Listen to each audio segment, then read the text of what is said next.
What's going on, everyone? This is Dom, and today we're talking about Alcatel's new Idol 4S.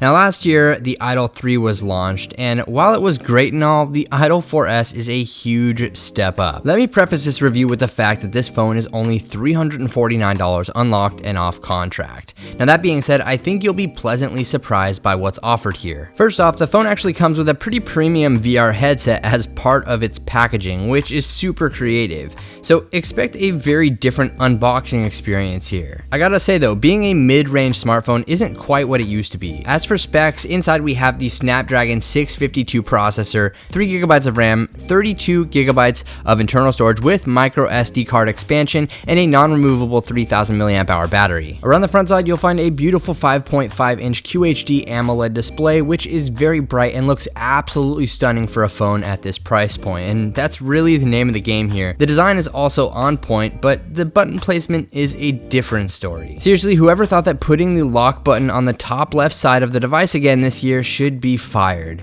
The volume rockers are a little high as well, and Alcatel has introduced a new boom key, which ultimately should have been a lock button. Instead, the boom key allows for customization on various levels. I actually have it set up to wake up the display with one press and launch the camera with a second press, but unfortunately, it can't actually be used to lock the device. But you'll find a handful of other custom options in the settings. There are also several custom gestures that can be enabled for the display, but mostly they just annoy me and accidentally trigger all the time. This year, Alcatel introduced a fingerprint sensor, which was definitely a good move as the device features NFC and will work perfect for mobile payments. Unfortunately, my experience with the fingerprint sensor has been a bit hit or miss. The problem is that it's kind of awkward to locate on the back of the phone given that there's no indentation, just a small flat ring. So maybe it's just a preference, but I definitely prefer something slightly more tangible back there that I can feel with my finger without having to second guess myself. One thing that's an absolute win with the design here are the 3.6 watt JBL certified front facing speakers, and they're seriously some of the best sounding and loudest I've ever heard on a smartphone. Seriously, everyone else just basically needs to go back to the drawing board because the Idol 4S has some awesome speakers. As for software, the Idol 4S ships running Android 6.0 Marshmallow as it should, but I like the fact that Alcatel toned down the skin a bit this year. Yes, the icons are still different from stock Android, but mostly everything else is tame. Aside from some small tweaks that Alcatel has added and tucked away, there's not much else to talk about here. I mean, it's Android, and it honestly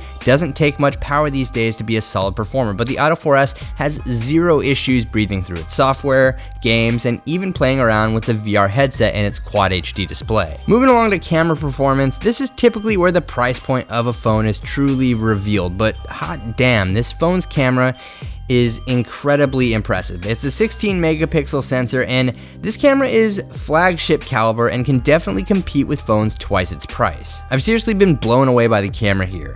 While low light isn't the best in the industry, it's still a crazy good camera, and if you'd like to see full resolution photos for yourself, I will leave a gallery linked below for you, but like I said, it's just a very impressive camera for 350 bucks. Oh, and also around the front side, there's an 8 megapixel selfie shooter as well with a nice wide angle, and it also features a front-facing flash in case you needed that. As for the battery life, well, it's not amazing, but it's definitely above average and getting in the area of around 4.5 to 5 hours of screen on time.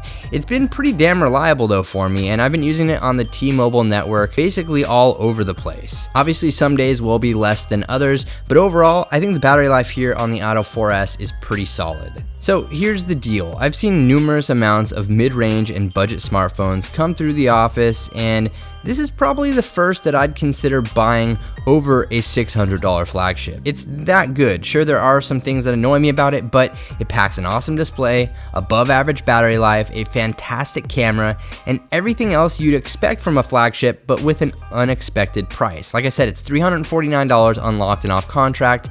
You can buy it online, and I will leave a link below for you, but I highly recommend this phone if you're looking to save some cash, but not compromise on your specifications and performance. So let me know what you think about the Alcatel Idol 4S in the comments section below, and if you enjoyed this review, feel free to leave it a thumbs up and subscribe for more videos like this in the future.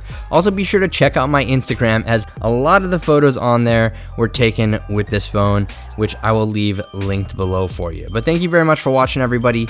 This is Dom, and I'll catch you in the next video.